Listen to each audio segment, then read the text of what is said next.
Ever wondered what life was like for children in ancient Rome? For non-elite Roman kids, daily routines were a mix of learning, helping out at home, and of course, some time for play. Life wasn't all carefree, but it wasn't all work either. Let's dive into the daily life of Roman children growing up in a bustling ancient city. Let's start with the morning. Roman children, especially those from non-elite families, woke up early. They lived in insulae, multi-story apartment buildings. These buildings were far from luxurious, cramped, noisy, and often unsafe.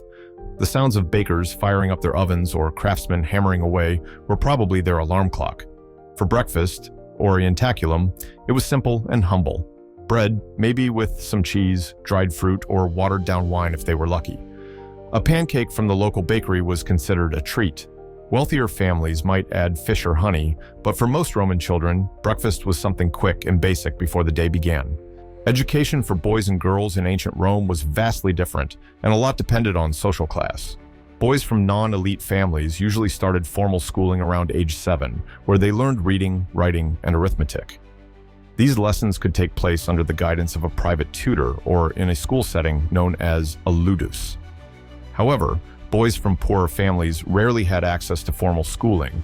Instead, they often learned a trade through an apprenticeship with their fathers or male relatives, preparing for life as craftsmen, farmers, or merchants. Girls had a very different educational path. Most didn't attend formal school at all. Instead, their education was focused on domestic skills, learning how to weave, cook, manage a household, and care for children. These skills were essential for their future roles as wives and mothers, especially since many girls married as young as 12 to 14. While some wealthier girls might have learned to read or write at home, this was the exception rather than the rule. Education for girls was all about preparing them for their expected roles in Roman society. The educational opportunities available to Roman children, or lack thereof, mirrored the broader societal norms of gender roles and class distinctions. But it wasn't all work for Roman children. They found time for play, and their toys, while simple, were creative. Common toys included wooden dolls, clay animals, and balls made from animal bladders or leather. Even with such basic toys, Roman children found ways to entertain themselves for hours. Games like knucklebones, similar to modern jacks, and hoop rolling, where kids raced hoops down the street with sticks, were also popular. These games not only kept them active, but helped develop social and physical skills.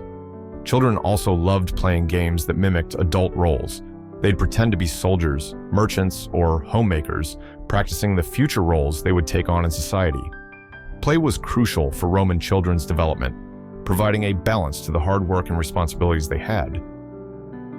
Roman family life was built around the authority of the paterfamilias, or male head of the household. The paterfamilias had absolute power over the family, making key decisions about marriage, finances, and property.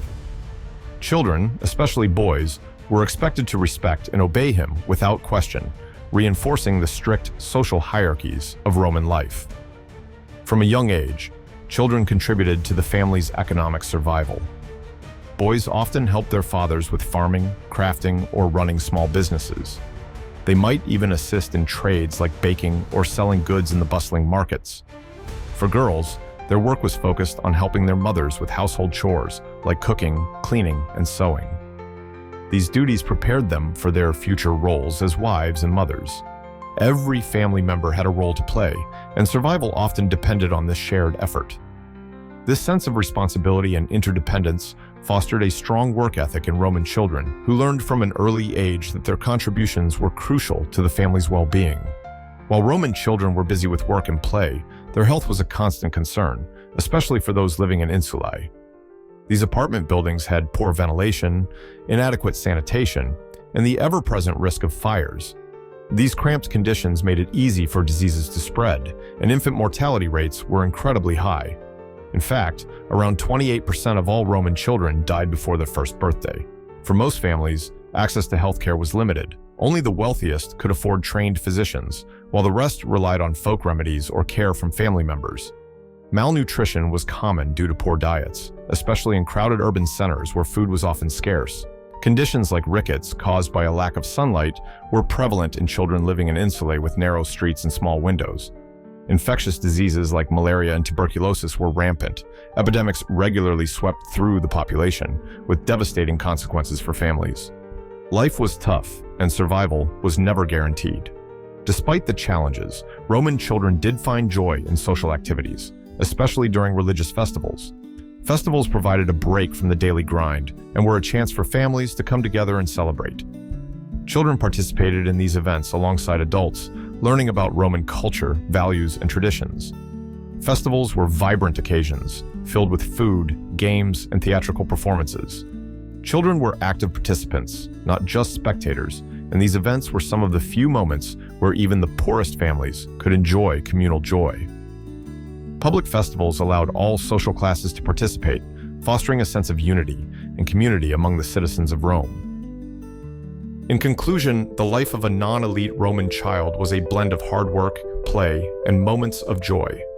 They grew up quickly, contributing to their family's survival, learning life skills, and navigating the demands of Roman society. Yet, like children everywhere, they found ways to have fun, even amid the challenges of their environment. Thanks for watching. If you found this glimpse into the daily life of Roman children fascinating, don't forget to like, subscribe, and let us know in the comments if you would like to have grown up in ancient Rome.